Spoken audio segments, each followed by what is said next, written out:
Okay friends, ఈరోజు మనం మరొక గ్రేట్ మాస్టర్ని కలవబోతున్నాం. మేడం గారి పేరు రాజకుమారి గారు, గుడివాడ. 1998లో పత్రి సార్తో పరిచయం, తద్వారా ధ్యాన పరిచయం, తద్వారా తన జీవితం సంపూర్ణ ఆధ్యాత్మిక జీవితం అయిపోయింది. మరి 1998లో ధ్యాన మార్గంలోకి వచ్చి మరి నిరంతర సాధన చేసుకుంటూ ఈరోజు గుడివాడలో 60/60 శ్రీ రమణ మహర్షి పిరమిడ్ ధ్యాన కేంద్రం, ఎకరన్నర 1.5 ఎకరాల్లో ఒక అద్భుతమైన ఆశ్రమాన్ని స్థాపించి, స్త్రీ అంటే ఒక ఇంటికే పరిమితం కాదు, స్త్రీ తలుచుకుంటే ఏదైనా సాధించవచ్చు అని ఒకప్పుడు ఇంట్లో నుంచి బయటికి రాని రాజకుమారి మేడం ధ్యానంలోకి వచ్చాక ఎన్నో క్లాసులు, మరి ఎన్నో రాష్ట్రాలు తిరుగుతూ అక్కడ శాకాహారం గురించి, ధ్యానం గురించి, పిరమిడ్ శక్తి గురించి, ధ్యానం ద్వారా మనం ఆరోగ్యాన్ని ఎలా సంపాదించుకోవచ్చు, ధ్యానం ద్వారా మన జీవితాన్ని ఎలా ఆనందం చేసుకోవచ్చు, ధ్యానం ద్వారా మరి మన జీవితాన్ని ముక్తి మోక్షం అనే ఈ రెండు పదాలు, ఈ మార్గం వైపు ఎలా మనం ప్రయాణం చేయొచ్చు అనే ఎన్నో క్లాసులు కండక్ట్ చేస్తూ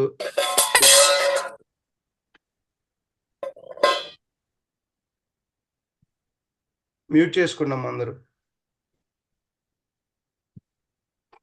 మరి దాదాపుగా 20 సంవత్సరాలు పైబడే పత్రిజీతో ప్రయాణం, మరి గురువు గారితో ఎన్నో అనుభవాలు. మరి గుడివాడికి చివరిలో ఒక చక్కటి ప్రకృతి మాత వడిలో ఆ ఆశ్రమాన్ని స్థాపించున్నారు. ఎప్పుడైనా మీకు దగ్గరలో, మనకు ఆంధ్ర రాష్ట్రాల్లో దగ్గరలో ఎవరైనా ఉంటే ప్రతి ఆదివారం కూడా క్లాసులు జరుగుతూ ఉంటాయి అక్కడ.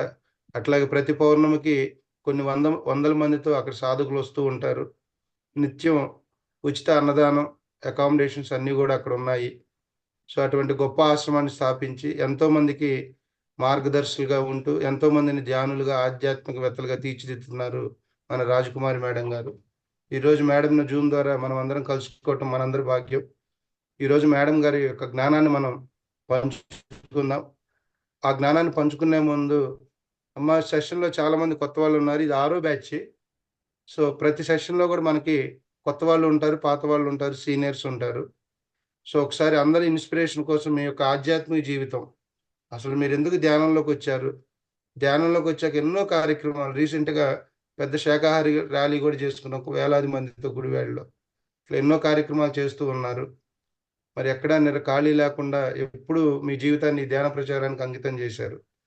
సో మీ యొక్క ఆధ్యాత్మిక ప్రయాణం గురించి ఒక 5 నిమిషాలు క్లుప్తంగా చెప్పుకొని, ఈరోజు మానవ జీవితంలో అత్యంత ముఖ్యమైన concept no comment, no judgement అనే ఒక అద్భుతమైన విషయాన్ని మేడం ద్వారా మనం తెలుసుకుందాం. ప్రతిరోజు ఒక కొత్త విషయాన్ని తెలుసుకుంటున్నాం. ఈరోజు మనం తెలుసుకున్న అంశం నో కామెంట్, నో జడ్జిమెంట్స్ అనే ఒక అద్భుతమైన అంశం పైన నో కంప్లైంట్స్. మేడం గారి ద్వారా మనం జ్ఞానాన్ని తెలుసుకున్న మేడం యొక్క ఆధ్యాత్మిక ప్రయాణం. అమ్మా, వెల్కమ్ అమ్మ. నమస్తే అండి, నా పేరు రాజకుమారి, మాది గుడివాడ అండి. సార్ క్లారిటీగా ఉందా అండి వాయిస్? క్లారిటీ ఉందమ్మా, బాగుంది. మేము 98లో మేడం స్వతంత్ర కుమారి గారి ద్వారా ఈ ధ్యానంలోకి రావడం జరిగిందండి. వచ్చినప్పటి నుంచి కూడా ధ్యాన సాధన చేస్తూ ఉంటే ఫస్ట్ మనకి ఆరోగ్యం బాగుంది. ధ్యానంలోకి ఎందుకు వచ్చాము అని అంటే 3 గంటల పూజలు పదులు అవి చేస్తూ ఉంటాం.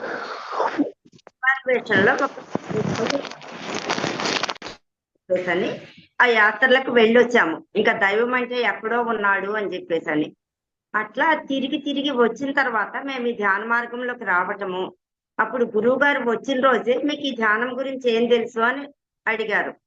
మాకేం తెలియదయ్యా, మేము పూజలు భజనలు చేసుకుంటూ ఉంటాము. దేవుళ్ళు అనుకున్న వాళ్ళు కళ్ళలో కనపడి మాట్లాడుతూ ఉండేవారు. విగ్రహాలు మాట్లాడటం ఏంటి అన్నది నాకు అర్థమయ్యేది కాదు. అప్పుడు సార్ చెప్పారు, కాదు మేడం, మీరు చేయవలసిన పూజలు కాదు, ధ్యానం చేయండి అని చెప్పేసి ఆ ధ్యానం చేస్తూ ఉంటే అప్పుడు దేహమే దేవాలయం, ఈ జీవుడే దేవుడు అన్న విషయం అర్థమైంది. నిజంగా ఇవాళ దేవుళ్ళు అనుకున్న వాళ్ళందరూ కూడా మన బెస్ట్ ఫ్రెండ్స్. మనకంటే ముందుగా ఈ భూమి మీదకి వచ్చి వారు కూడా ధ్యాన సాధన చేసి ఆ 3వ కన్నుని, ఆ దివ్య నేత్రాన్ని తెలుసుకుని, ఆ దివ్యలోక జ్ఞానాన్ని తెలుసుకుని వారు కూడా దివ్యులుగా విరాజిల్లుతున్నారు. మనం ఎప్పుడైతే కనుక ఈ ధ్యానం చేస్తూ ఉంటామో, మనకి సంపాదించిన మనం ఆస్తిపాస్తులన్నీ మన పిల్లలకి ఎలా ఇస్తామో, అదే రకంగా దైవాలు అనుకున్న వారందరూ కూడా మరి వారికి మనందరం వారి కుటుంబమే కాబట్టి, వారు సంపాదించిన జ్ఞానాన్ని, శక్తిని మనకే ఇచ్చి వెళతారు.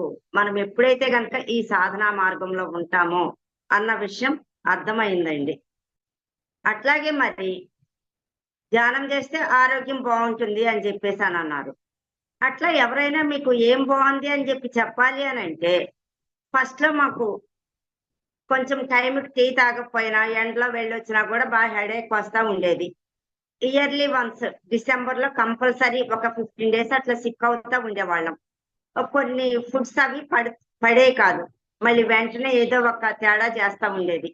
కానీ ఎప్పుడైతే గనుక ఈ ధ్యానంలోకొచ్చామో, అసలు అనారోగ్యం ఉంది, అది తగ్గింది అన్న విషయం గూడా మాకు తెలీదనమాట. అట్లా ఎవరికైనా చెప్పాలి అనంటే గనక, అప్పుడు ఎంతో కష్టపడి గుర్తు తెచ్చుకోవాల్సొచ్చేది. ఒకసారి మేము ఆ యాత్రలకెళ్ళేటప్పుడు మడం నొప్పుండేది నాకు. డాక్టర్ గారి దగ్గరికెళ్తే వారు చెప్పారు, "అమ్మ ఒక్కసారి మడం నొప్పొస్తే తగ్గదు. దానికి కోర్స్ వాడతా ఉండాలి. నువ్వెళ్ళొచ్చిన తర్వాత వాడదాము" అని జెప్పేసని. వెళ్ళి రావటమే మేము ఈ ధ్యానంలోకి రావటము. ఇంకంతే అండి. ఆ రోజు నుంచి ఈ రోజు వరకు గూడా ఆ మడమ నొప్పంటే ఏంటో తెలీదు. అట్లా మేము ఆరోగ్యపరంగా మేము లాభం పొందాము. నేను పాలిటెక్నిక్ కాలేజ్‌లో వర్క్ చేస్తూ ఉండేదాన్ని. నేను జాయిన్ అయినప్పుడు 3 బ్రాంచెస్ ఉండేయి. తర్వాత 6 బ్రాంచెస్. తర్వాతేమో డబుల్ షిఫ్ట్‌లు. కాబట్టి ఆ క్వెషన్ పేపర్స్ మొత్తం నేనే టైప్ చేయమనేవారు. కంప్యూటర్‌లో తీద్దామనంటే, లేదమ్మా కంప్యూటర్ పేపర్ కాస్ట్ ఎక్కువవుతుంది కాబట్టి సైక్లో స్టైలే చేద్దామని చెప్పేసని, అన్నీ సెపరేట్ చేస్తే, ఆ ఈవినింగ్ అయ్యేప్పటికి నాకు బ్యాక్ పెయిన్ వస్తూ ఉండేది. అదే సమయంలో మేము ధ్యానంలోకి రావటము, ఎంత వర్క్ చేసినా సరే స్ట్రెయిన్ ఫీల్ అవ్వకుండా ఉండేవాళ్ళం. మాకు 4:00కల్లా కాలేజ్ అయిపోయేది. ఇంటికొచ్చి వంట చేసి పెట్టేసి, రోజుకొక చుట్టుపక్కల ఊరు ధ్యాన ప్రచారానికి వెళ్ళేవాళ్ళమండి. అట్లా మేము అండమాన్ వరకు వెళ్ళి, మాకున్న సెలవులో పర్మిషన్స్ అన్నీ కూడా ధ్యాన ప్రచారానికి ఉపయోగించి, 12 సంవత్సరాల పాటు ప్రచారం చేసొచ్చిన అనంతరం మనకి ఒక దాత ఎకరం 78 సెంట్లు స్థలం ఇవ్వటము, దానిలో గురువుగారు 60/60 పిరమిడ్ కట్టమంటము, కిందేమో 80/80 మీటింగ్ హాల్ అండి. పైనేమో 60/60 పిరమిడ్. అది గురువుగారు వచ్చి శంకుస్థాపన చేసెళ్ళిన ఒక 1 ఇయర్ వరకు గూడా ఇన్‌ఫ్రాస్ట్రక్చరల్ వర్క్. మట్టి తోలటము, అది పొలాల్లో ఉంటుందండి మనకి. కాబట్టి ఆ మట్టి తోలటము, ఆ రోడ్లు, వాటర్ ఫెసిలిటీస్, రోడ్డు అవన్నిటికి కలిసి ఒక 1 ఇయర్ పట్టింది. మనం ఉండటానికి ఎవరైనా మాస్టర్స్ వచ్చినా కూడా ఒక 2 రూమ్స్ అది ఏసాం అటాచ్డ్ టాయిలెట్స్ తోటి. ఆ 1 ఇయర్ తర్వాత గురు పౌర్ణమి రోజున 24 అవర్స్ మెడిటేషన్ స్టార్ట్ చేశాము. అంతే అండి. వితిన్ 1 ఇయర్‌లో మనకి కింద 80/80 మీటింగ్ హాల్ స్లాబు, పైన పిరమిడ్ కన్‌స్ట్రక్షన్ గూడా అయిపోయిందండి. మా చేతిలో పైసా లేదు. కానీ కాగల కార్యం గంధర్వులే చేస్తారు అన్నట్లు, మానవ రూపంలో ఉన్నటువంటి ఆ గంధర్వులందరూ కూడా వచ్చి మాస్టర్స్ వాలంటరీగా మనకి గుంటూరు లక్ష్మణరావు గారున్నారు. "మేడం నా జన్మభూమి రుణం తీర్చుకుంటాను. మాది కూడా గుడివాడ దగ్గరే మా నేటివ్ ప్లేస్" అని చెప్పేసని ఆయనేమో స్లాబ్ వేసి ఇవ్వటం జరిగిందండి. అట్లాగే ముఖర్జీ గారు బోమార్ట్ ప్రింట్ అన్నమాట విజయవాడ. వారేంటంటే నా జన్మభూమి రుణం తీర్చుకుంటానని చెప్పేసని ఒక 20 క్రిస్టల్ బాల్ మనకి ప్రెజెంట్ చేయటము. అట్లాగే సిద్ధా గారు మనకేమో కింద ఆ గ్రానైట్ అది ఇవ్వటము. మళ్ళీ మనకి ఉదయ్ భాస్కర్ గారేమో కరెంట్ మొత్తం ఆయనే ఆ పిరమిడ్‌కి కావాల్సిందంతా గూడా ఆయనే చేయటం. మరి ఎక్కడెక్కడి నుంచో ఈ వర్క్ చేయటం కోసమని ట్రాన్స్‌ఫర్స్ అయ్యి కొంతమంది మన పిరమిడ్ మాస్టర్స్ గుడివాడకి రావటము. వారందరి సహాయ సహకారాలతోటి మనం వితిన్ 1 ఇయర్‌లో పిరమిడ్ కన్‌స్ట్రక్షన్ అయిపోయిందండి. గురువుగారు కార్తీక పౌర్ణమి రోజున మేడం స్వర్ణమాల పత్రి మేడం గారి చేత మనం ఆ పిరమిడ్‌ని ఓపెన్ చేసుకోవటం జరిగిందండి. ఆ రోజు నుంచి ఈ రోజు వరకు గూడా కార్యక్రమాలన్నీ గూడా మనకి చక్కగా అద్భుతంగా సార్ చెప్పినట్లుగా జరుగుతున్నాయి. మరి 25 సంవత్సరాలు సార్ తోటి జర్నీ చేస్తుంటే ఒక్కొక్క విషయం మనకి అనుభవంలోకి వస్తూ ఉండేదండి. మనకి సార్ ఎప్పుడూ చెప్తా ఉండేవారు, "no comment, no judgement, no complaint" అని చెప్పని. కానీ మనకేంటంటే మనం అనుకున్నది జరిగితే అది కరెక్ట్ అని అనుకుంటా ఉండేవాళ్ళం. లేదు, గురువు గారు ఏదైతే గనుక ఒక మాట చెప్పారో మాకు వెంటనే మేమందరికీ కూడా చెప్తా ఉండేవాళ్ళం మేము ఆచరిస్తూ. కానీ అందరూ కూడా మమ్మల్ని చూసి పారిపోతా ఉండేవాళ్ళు. బాబోయ్! వీళ్ళు నాస్తికులు, అట్లా కాదు ధ్యానమే చేయమంటున్నారు. మన లోపలే దేవుడు ఉండాడంటున్నాడు. దేవుడంటే గుడిలో ఉంటాడు కానీ మన లోపల ఎట్లా ఉంటాడు అని చెప్పేసని కొంతమంది. కానీ మేము ఇంకట్లా వాళ్ళకి వాళ్ళతో మనం ఏమి ఇది చేయకోకుండా డిస్కషన్స్ అవేమి పెంచుకోకుండా ఆ రకంగా చేసుకుంటా వెళ్తూ ఉంటే ఒక్కొక్కరికి నెమ్మదిగా అర్థమవుతూ వస్తూ ఉండేదండి. మరి అసలు జడ్జి చెయ్యొద్దు. ఒకసారి నాకు ధ్యానంలో గురువు గారు ప్రతి 3 నెలలకు ఒకసారి గుడివాడకు వస్తూ ఉండేవారు. వచ్చినప్పుడు ఏంటి చెప్పు విశేషాలు అని అడుగుతుండేవారు. అడిగితే ఒకసారి నాకు ధ్యానంలో న్యాయ పాఠశాల యోగా అని చెప్పి కనిపించింది పెద్ద బ్యానర్. సార్ ఇట్లా కనిపిస్తోంది అంటే అప్పుడు సార్ చెప్పారు, అవును మేడం, ఇది న్యాయం ఇది అన్యాయం అని చెప్పేసని ఈ 2 కళ్ళతో చూసి మనం ఎట్లా డిసైడ్ చేస్తాము, యోగం చేస్తే ఏది న్యాయం ఏది అన్యాయం అన్నది తెలుస్తుంది అని చెప్పని. అంతకు ముందల మా ఫాదర్ నాకు కట్నం ఇస్తామని చెప్పేసని ఇవ్వలేదు.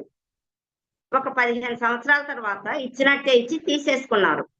వాళ్ళు ఎందుకు తీసేసుకున్నారో అర్థం కాదు. పోనీ వాళ్ళేమన్నా అట్లా డబ్బు కాసిపడే మనుషులా అంటే మా పేరెంట్స్ ఏమో అట్లా కాదమ్మా, మనదే ₹1 ఇతరుల దగ్గర ఉండాలి, ఎవరిది కూడా మనం ఆశించకూడదు అని చెప్పేసని ఆ రకంగా పెంచుకొచ్చి కన్న కూతురికి ఇస్తానన్నదే ఎందుకు ఇవ్వలేదు అన్నది, వాళ్ళు ఇవ్వనందుకు కూడా నేను బాధపడలేదండి.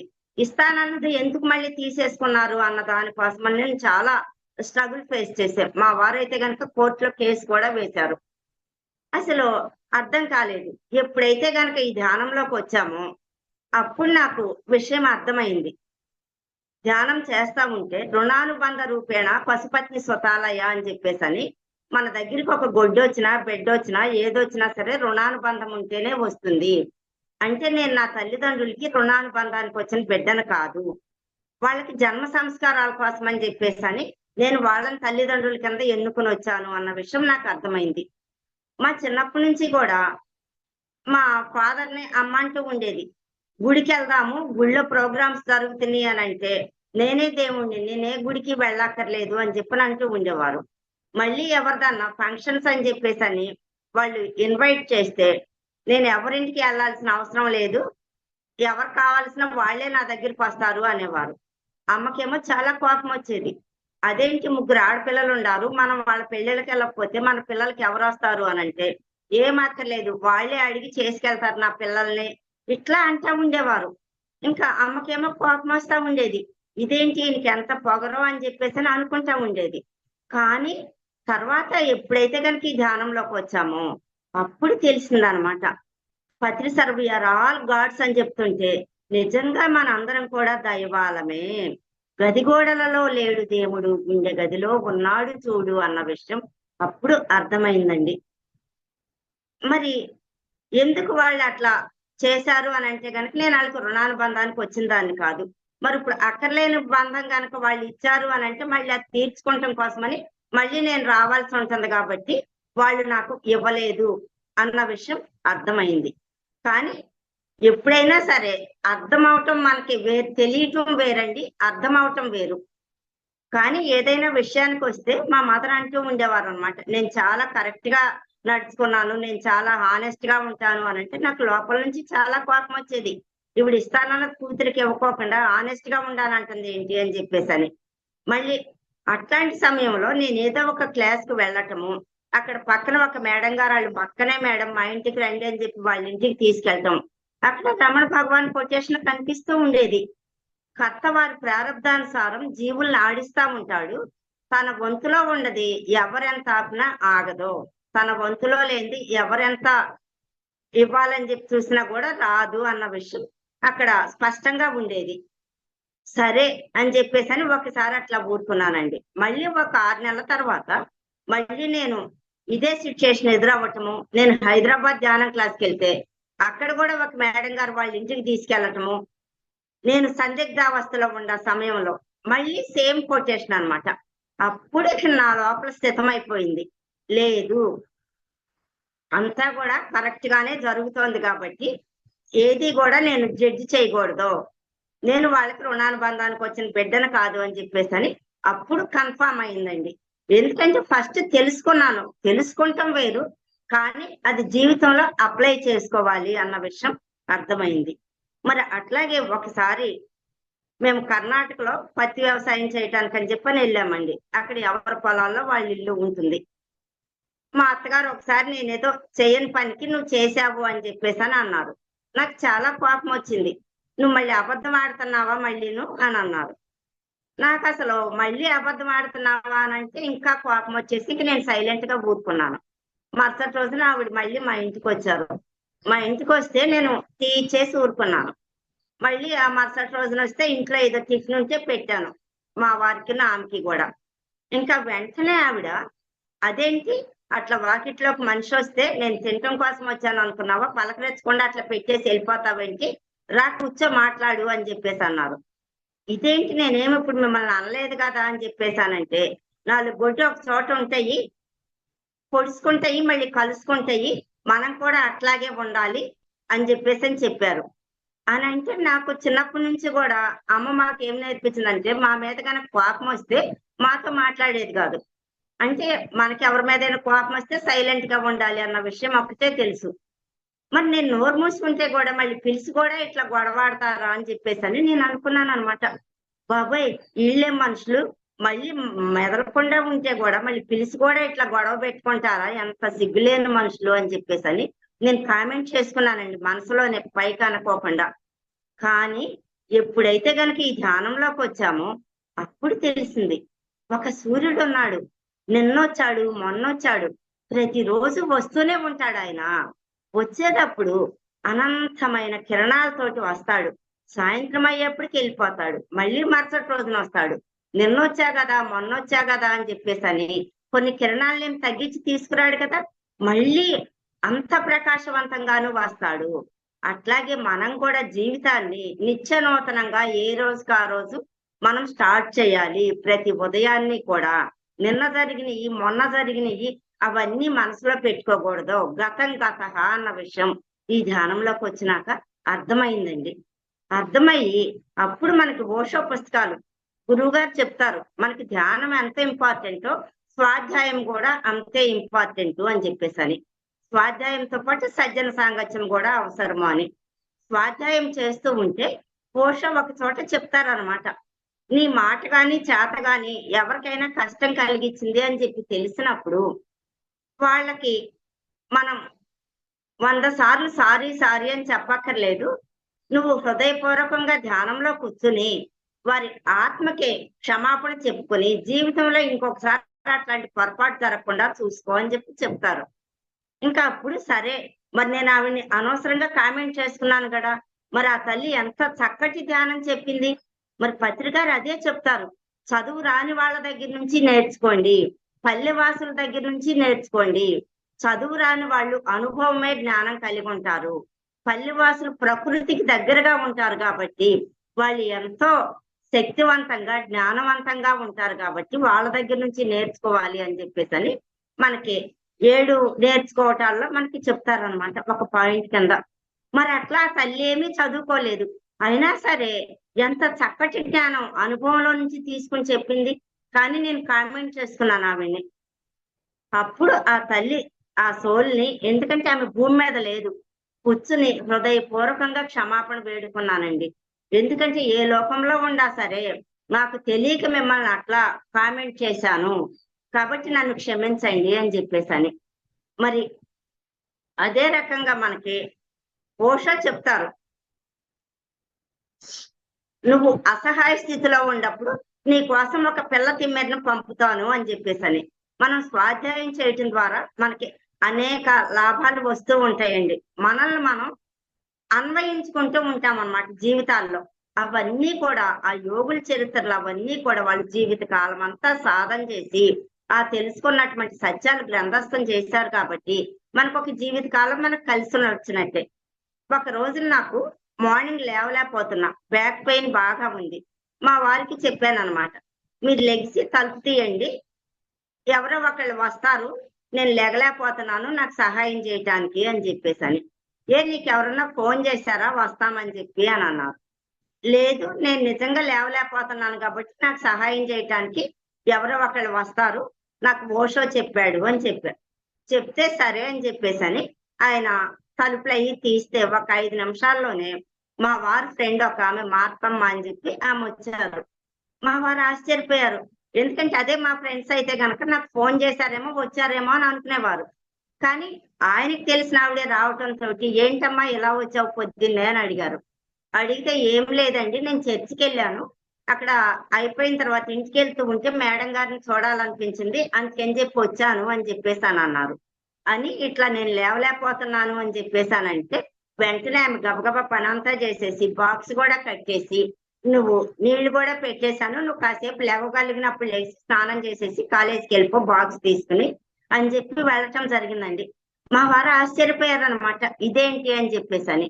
అప్పుడు మనకి ఆ స్వాధ్యాయం యొక్క ఇంపార్టెంట్, అట్లా ఏదైతే గనుక మనం చదువుతున్నామో, ఏదైతే గనుక గురువుల నోట్ల నుంచి మనకు వస్తున్నాయో వాటిని మన జీవితంలో గనక మనం అప్లై చేసుకుంటూ ఉంటే మనం జీవితం అంతా కూడా ఆనందంగానే ఉంటామండి. మరి అట్లాగే ఒకసారి ఒక మేడం గారు ఏం చేశారంటే కొంచెం చాలా మంది దగ్గర బాకీలయి చేశారు.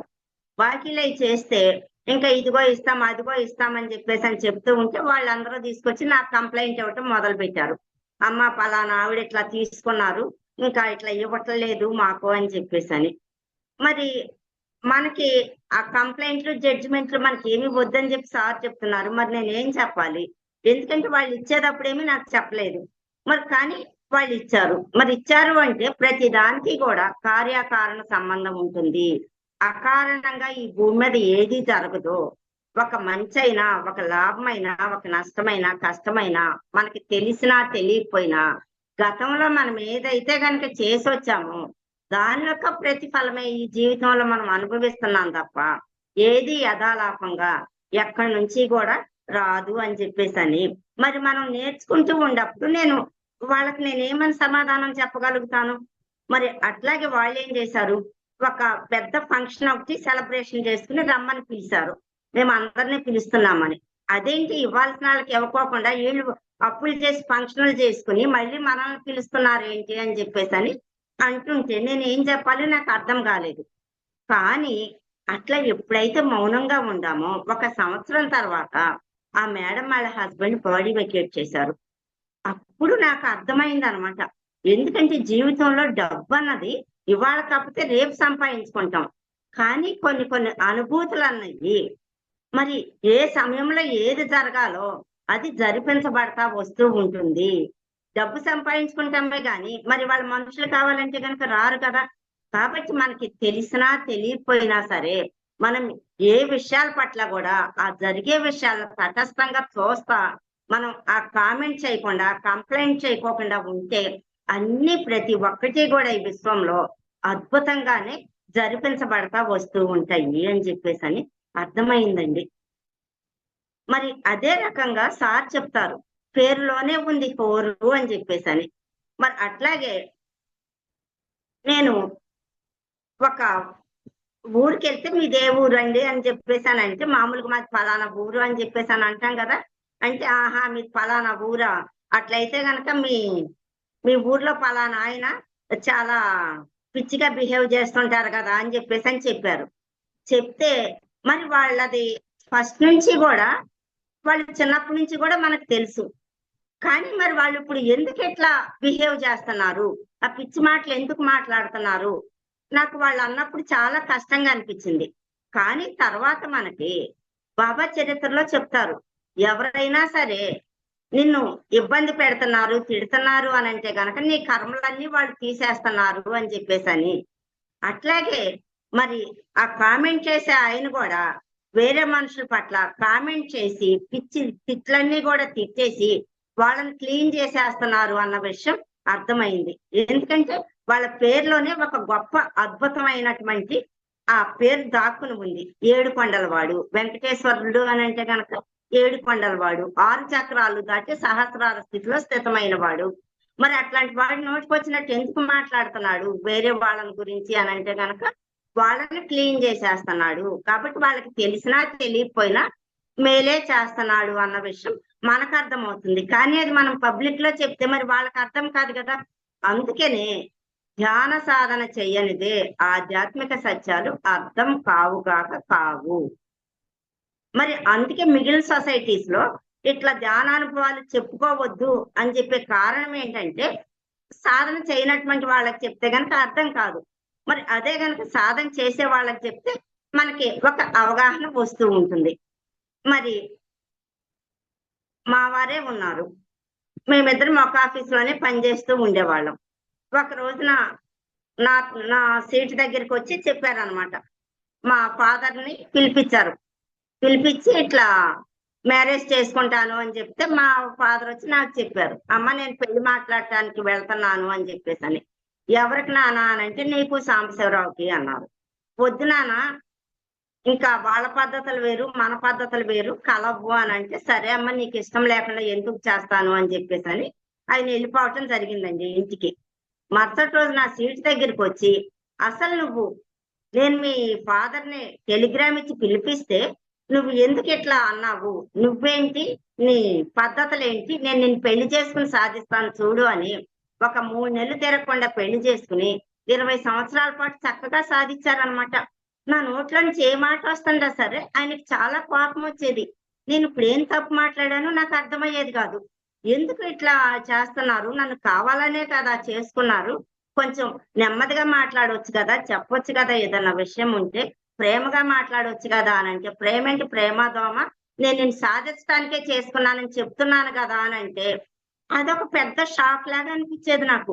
ఇదేంటి సాధించడానికి చేసుకుంటారో ఎవరన్నా కావాలని అని చెప్పని. కానీ ఫస్ట్ టైం పత్రి సార్ మానస్ సరోవర్ వెళ్ళినప్పుడు సార్ కూడా మా వారు కూడా వెళ్ళి రావడం జరిగిందండి. వెళ్ళొచ్చిన తర్వాత ఒక 20 రోజుల తర్వాత ఒక రోజు చెప్పారు, నీయి నాయి గత జన్మలు చెప్తాను, 20 జన్మలు చెప్తాను, కాగితం పెన్ను తెచ్చుకో అని చెప్పని. నేను కాలేజీ నుంచి రాగానే సరే అని చెప్తే 20 జన్మల కింద శత్రుత్వం అన్నమాట ఆయనది నాది కూడాను. ఆయన వేరే ప్లేస్ లో జన్మ తీసుకున్నారు, నేను వేరే ప్లేస్ లో తీసుకున్నా. కానీ ఈ జన్మలో ఒక చోటే ఉండటం జరిగింది. లేకపోతే గనక ఎంత ఒక చోట వర్క్ చేస్తే మట్టికి అంత గట్టిగా ఇచ్చేసే అంత ఎక్కడి నుంచి వస్తుంది, నేను నిన్ను పెళ్లి చేసుకుని సాధిస్తాను చూడు ఏమైనా సరే అని చెప్పేసి అంత మాట్లాడేంత ఆ గట్స్ ఎక్కడి నుంచి వస్తాయి. అప్పుడు నాకు అర్థమైంది అనమాట 20 జన్మల కిందట ఆ శత్రుత్వం మా అని చెప్పేసి. మనం ఎట్లయితే గనక మేనత్త పోలికలు వచ్చినాయి, మేనమామ పోలికలు వచ్చినాయి అని చెప్పేసి చెప్తూ ఉంటారు కదా, మరి అదే రకంగా మనం ఈ శరీరం వదిలిపెట్టేసి వెళ్ళిపోయిన తర్వాత ఇప్పుడు చేసినవన్నీ కూడా మళ్ళీ మనం మరుజన్మకు వచ్చేటప్పుడు మన సెల్స్ లోపల అవన్నీ కూడా నిక్షిప్తమై ఉంటాయి. ఎప్పుడైతే గనక నా నోట్లో నుంచి ఆ మాట వస్తుందో ఆ వైబ్రేషన్ కి ఆయన లోపల ఉన్నటువంటి ఆ సెల్స్ అన్ని కూడా యాక్టివేట్ అయ్యి ఆయనకి పిచ్చ కోపం వచ్చేస్తా ఉండేది. మరి ఆ విషయం అర్థమైన తర్వాత అప్పుడు చెప్పాను అనమాట, ఆయన ఈ జన్మలో అయితే కనుక నేనేం చేయలేదు కదా, 20 జన్మల కింద చేసిన దానికి ఇంక ఇప్పుడు నేనేమి చేయలేను కదా అని చెప్పేసి. అప్పటి నుంచి మేము జీవితాన్ని చాలా హ్యాపీగా హ్యాండిల్ చేశామండి, మా వైవాహిక జీవితాన్ని. లేకపోతే అంతకు ముందు ఒక అయోమయం అనమాట. అసలు నేనేం తప్పు చేశాను, ఎందుకు నాకు ఇట్లా జరుగుతోంది, ఎందుకు ఆయన ఇట్లా కావాలని చెప్పి చేసుకుని ఎందుకు నన్ను ఇసిరేసి కసిరేసి చేస్తున్నారు అని చెప్పేసి. అందుకోసమనే గత జన్మలతో మాకు పని ఏంటండి, మేము ఈ జన్మలో హాయిగా ఉన్నాం, మాకు అన్ని ఉన్నాయి కదా అని అనుకుంటాం. కానీ ఒక్కొక్కసారి డాక్టర్ దగ్గరికి వెళ్తాం, సిక్ అయిపోతాం. కానీ డాక్టర్ ఏం అనారోగ్యం లేదు, అంతా బాగుంది, అన్ని పర్ఫెక్ట్ అని చెప్తాడు. అయినా సరే మనకి లోపల మనకి బాగుండదు, అనారోగ్యం తాలూకా మనకు తెలుస్తూ ఉంటుంది. లేదు, జీవితంలో కొన్ని సంఘటనలు జరుగుతూ ఉంటాయి, మనం వాళ్ళ పట్ల మంచిగానే ప్రవర్తిస్తుంటాం. అయినా సరే మరి అట్లా ఇబ్బందులు కలుగుతున్నాయి అని అంటే దానికి కారణం గతంలో ఉంటుంది కాబట్టి మనకి ఆ గతంలోకి వెళ్ళవలసిన అవసరం అట్లాంటి సమయంలో మనకి వస్తూ ఉంటుంది. కాబట్టి అందరికీ గత జన్మలు చూసుకోవాల్సిన అవసరం కూడా లేదండి. కొన్ని అర్థం కాని విషయాలు, అయోమయ పరిస్థితులు గనక మనకి ఏర్పడినప్పుడు వాటిని గురించి మనకు క్లారిటీ కావటం కోసం అని చెప్పేసి దాని మూలాల్లోకి వెళ్ళవలసిన అవసరం ఉంటుంది. కాబట్టి మనం ధ్యానం చేస్తూ ఉంటే అందరికి అనుభవాలు రావాల్సిన అవసరం కూడా లేదు. మనకి గురువు గారు చెప్తారు ఒకసారి, మేడం ఇది వరకంటే గనక ఈ జ్ఞానానికి సంబంధించిన పుస్తకాలు ఇన్ని లేవు. మేము ధ్యానానికి వచ్చిన కొత్తలో చాలా లిమిటెడ్ బుక్సే ఉండేయండి. అప్పుడొక బుక్ రిలీజ్ అవుతూ ఉండేవి. కానీ ఈ మధ్య కాలంలో మొత్తం బుక్స్ ఆల్మోస్ట్ ఆల్ వచ్చేసినాయి. కాబట్టి చక్కగా పుస్తకాలు చదివి ఆ జ్ఞానాన్ని అర్థం చేసుకుని జీవితంలో అప్లై చేసుకుంటే కూడా సరిపోతుంది. లేని పక్షంలో కంపల్సరీ ధ్యాన సాధన చేసి మూడో కన్ను తెరుచుకొని ఆ జ్ఞాన నేత్రం ద్వారా ఆ జ్ఞానాన్ని పొందవలసి ఉంటుంది. లేదు, ఇది ఫస్ట్ బెటర్ అన్నమాట. ఇట్లా మనం పుస్తకాలు చదివి కానీ మనం సాధన చేసి కానీ తెలుసుకుంటాం. లేదు, సెకండ్ ఆప్షన్ ఏంటయ్యా అనంటే, నేను చెప్పిన విషయాన్ని మీరు ఆచరించుకుంటా వెళ్ళిపోతే చాలు. ఎందుకు, ఏమిటి, ఎలా అని ఎదురు క్వశ్చన్ అయిపోకుండా. ఎందుకంటే నేను డ్రైవర్ని. మీరు అలా చేయవలసింది ఆ బస్సులో వెళ్ళాల్సిన ప్లేస్ కి టికెట్ తీసుకుని మీరు కూర్చోండి. అంతేగాని ఆ బండిలో డీజిల్ ఉందా లేదా, టైర్లో గాలి ఉందా లేదా, అవన్నీ మీకు అక్కర్లేని విషయాలు. అవన్నీ చూసుకోవాల్సిన బాధ్యత డ్రైవర్కి. నేను చూసుకుంటాను. మీరల్లా నేను చెప్పింది శ్వాస మీద ధ్యాస పెట్టి కూర్చోండి. మీ జీవితంలో అన్ని కూడా అద్భుతంగా జరిగిపోతూ ఉంటాయి అని చెప్పి చెప్పడం జరిగిందండి. మరి మనం చేయవలసింది ఈ రకంగా చేసినా ఓకే, మనం ఆ జ్ఞానం సంపాదించుకుని ఆ జ్ఞానాన్ని మన జీవితంలో అప్లై చేసుకుంటూ no judgement, no comment, no complaint. ఎందుకంటే మనకి ఈ రెండు కళ్ళతో చూసి మనకి ఏం తెలుసు అని చెప్పేసి మనం కంప్లైంట్ ఇస్తాము. ఎవరి మీద మనం కంప్లైంట్ ఇస్తాము? అకారణంగా ఏది కూడా జరగదు. కాబట్టి ఒకవేళ మన దగ్గరికి ఒక కష్టం వచ్చినా, నష్టం వచ్చినా, ఏది వచ్చినా సరే ఒక అద్భుతమైన బహుమతిని మన దగ్గరికి ఇవ్వటం కోసమనే వస్తుంది. దాని ద్వారానే మనం అనేక కొత్త పాఠాలు మనం నేర్చుకుంటూ ఉండటం కోసమని చెప్పేసి వాటిని మనం వచ్చేటప్పుడే తెచ్చుకుంటాం అన్నమాట. ఒకసారి మనకి మనోహర్ సార్ గుడివాడ వచ్చారు. వచ్చినప్పుడు చెప్పారు, ఏంటి మేడం చెప్పండి విశేషాలు అని. ఏమున్నాయి సార్, ఇంకా అంతా ఆనందమే, జీవితంలో పడాల్సినవన్నీ పడ్డాను, కష్టాలన్నీ, ఇంక ఇప్పుడు అంతా హ్యాపీ సార్ అన్న. ఆయన వెంటనే అన్నారు కదా, ఏంటి మేడం ఇంకా చాలా ఉన్నాయి, అప్పుడే ఏమైంది అని అన్నారు. అంటే నాకు చాలా బాధ వేసింది అనమాట. ఆహా, అంటే నేను ఎన్ని పాపాలు చేసి ఎంత మూటలు కట్టుకు తెచ్చుకున్నాను, మరి అవన్నీ కూడా మళ్ళీ నేను క్లియర్ చేసుకోవాలి కదా ఈ భూమి మీద. అంటే ఇంక నాకు చాలా కష్టాలు ఉన్నాయా అని చెప్పేసి ఒక క్షణం విచారం అనిపించింది. అప్పుడే మనకి అసెన్షన్ అని చెప్పేసి ఆ న్యూ ఎనర్జీ సెకండ్ వాల్యూమ్ రావటం జరిగిందండి. ఆ పుస్తకం చదువుతుంటే దాంట్లో ఉందన్నమాట, మనకి ఎన్నో కర్మలు, చాలా పాపాలు చేసి వచ్చాం కాబోలు అని మనం అనుకోవాల్సిన పనేమి లేదు. ఎందుకంటే మనం పుస్తకాలు చదివి చెప్పటం కాదు, మనం అనుభవించి చెప్పటం కోసం అని చెప్పేసి జనాలకి.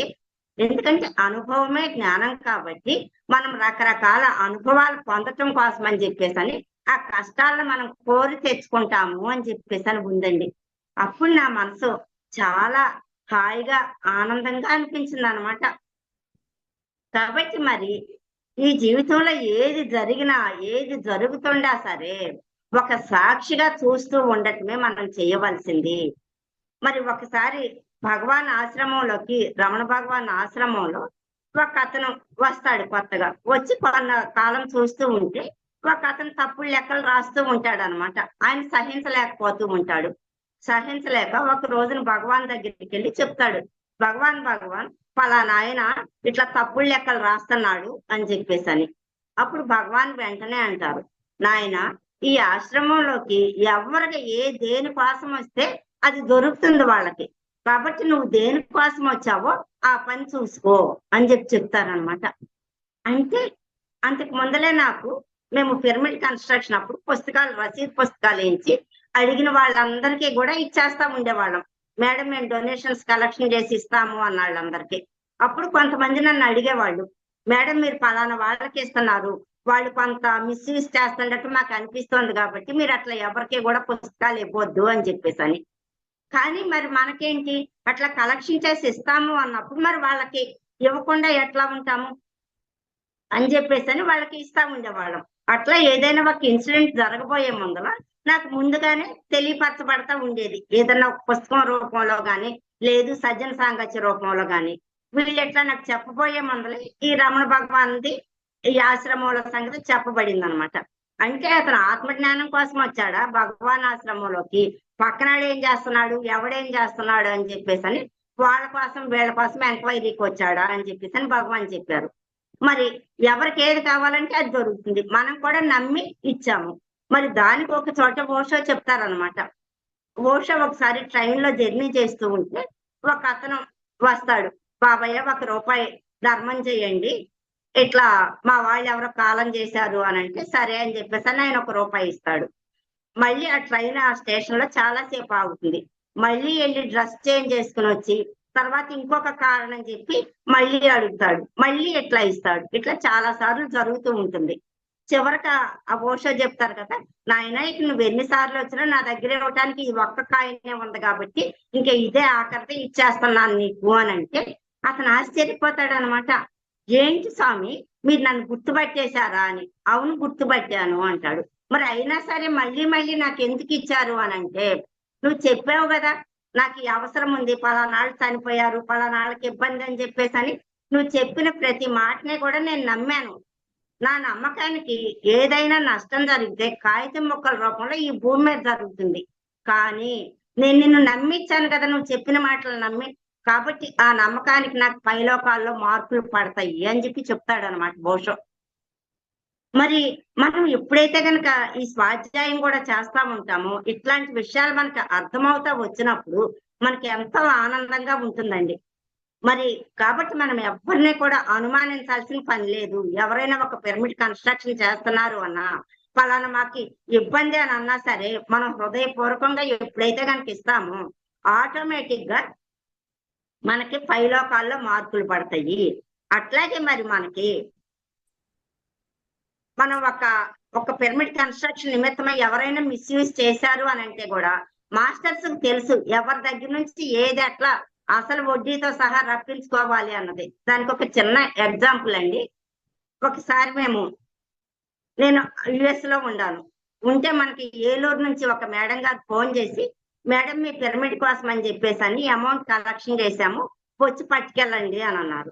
అప్పుడు నేను గుడివాడలో మా నాన్నకి ఫోన్ చేసి, అమ్మ ఇట్లా మేడం వాళ్ళు ఏలూరు వెళ్ళి డబ్బులు తెచ్చుకోండి ఇస్తారు అని చెప్పేసానంటే వాళ్ళు వెళ్ళి తీసుకొచ్చారు రసీదు ఇచ్చి వాళ్ళకి.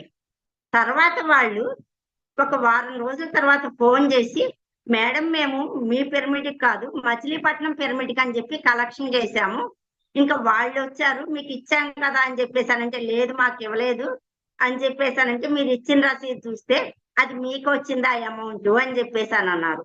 అని సర్లేండి ఇంకా అది మీకోసమే కాబోలని నవ్వుకున్నాం, అయిపోయిందండి. కానీ ఒక నెల రోజుల తర్వాత మేము విజయవాడ వెళ్తూ ఉంటే దారిలో ఒక మేడం గారి ఇంటి దగ్గర ఆగాము టీ బ్రేక్ అని చెప్పని. ఆగితే ఆ మేడం గారికి మేము అంతకు ముందర ఎప్పుడు ఒక 1 year బిఫోర్ మేము పుస్తకం ఇచ్చాము, రసీదు పుస్తకం ఇస్తే ఆ మేడం ఏదో ఇల్లు సర్దుతూ ఉంటే ఆ పుస్తకం కనపడిందంట. మేడం ఇదిగోండి మీ పుస్తకం తీసుకోండి, దాంట్లో మేము 16,000 కలెక్షన్ చేశాము మీ పిరమిడ్ కానీ ఈ లోపల పత్రిక గారు మచిలీపట్నం పిరమిడ్ కంప్లీట్ చేయమన్నారు కాబట్టి ఈ అమౌంట్ మేము అక్కడికి పంపించాము, ఇదిగో రాసి పెట్టాను పలానా తారీఖుని ఇచ్చామని చెప్పేసి అని ఆ మేడం చెప్పడం జరిగిందండి. మేము వెంటనే ఆశ్చర్యపోయాం అనమాట. ఎందుకంటే ఏలూరు మేడం గారు ఫోన్ చేసి ఇచ్చింది కూడా సేమ్ అమౌంట్ అనమాట. అంటే మాస్టర్స్ వాళ్ళది వాళ్ళు ఏ రకంగా తెచ్చుకున్నారు అన్నది.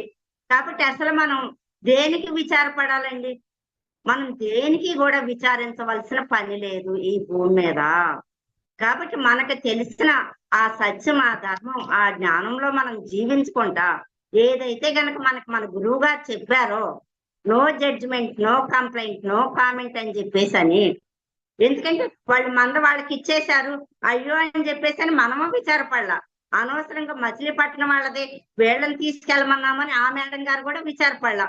అయినా సరే అన్ని ఎంత చక్కగా విశ్వంలో ప్రతి ఒక్కటి కూడా ప్రణాళికబద్ధంగానే పర్ఫెక్ట్ గానే జరుగుతున్నాయి అన్న విషయం మనకి కొంచెం మనం గనక ఆ ఓర్పుతోటి ఉంటే మనకు అన్ని కూడా అర్థమవుతూ వస్తూ ఉంటాయండి. మరి అదే రకంగా ఇప్పుడు ఈ భూమి మీద జరిగే పరిస్థితులు అన్నీ కూడా ఒకవేళ ఎవరైనా సిక్ అయినా కుటుంబాల్లో ఇబ్బందులు వస్తూ ఉండా సరే ఈ భూమి ఇప్పుడు 5th డైమెన్షన్ లోకి మార్చబడింది. ఈ భూమి దివిగా మార్చే సమయం ఆసన్నమైంది కాబట్టి మనం ఒక కొత్త ఇల్లు కట్టుకున్నప్పుడు ఆ కొత్త ఇంట్లోకి వెళ్ళేటప్పుడు ఆ పాత సామాన్లు అన్నీ కూడా అది తీసేసి మంచి సామాన్లు ఎట్లా పట్టుకుని మనం ఆ కొత్త ఇంట్లోకి వెళ్తామో అట్లాగే ప్రతి అణువు కూడా ఆ దివ్య శక్తితోటి మనం దివ్యులుగా ఈ భూమి మీద జీవించే సమయం మనకు వచ్చింది కాబట్టి అణువుల పునర్నిర్మాణం జరుగుతోందండి ఇప్పుడు. కాబట్టి ఆ పాత తాలూకా ఆ గతం తాలూకా అనుభవాలన్నీ కూడా క్లీన్ అయిపోతున్నాయి. కాబట్టి మనకి ఏదైనా సరే కొంచెం శారీరకంగా గాని మానసికంగా గాని ఏ రకమైన ఇబ్బంది వచ్చినా సరే ఎక్కువ సమయం మనం సాధన చేద్దాము. అట్లాగే ఇంకా సత్వరంగా మనకి క్లీన్ అవ్వాలి అని అంటే సత్వర పాప ప్రక్షాళన మార్గం ధ్యాన ప్రచారం. దాన్ని మించింది ఇంకా లేదు కాబట్టి చక్కగా మనం సాధన చేద్దాము. మనం మన కుటుంబం అంతా కూడా హాయిగా ఆనందంగా ఉందాము. మరి అదే రకంగా ముఖ్యంగా ఇల్లే ఇళ్లలో స్వర్గం అని, ఇల్లాలే ఇంటికి దీపం అని.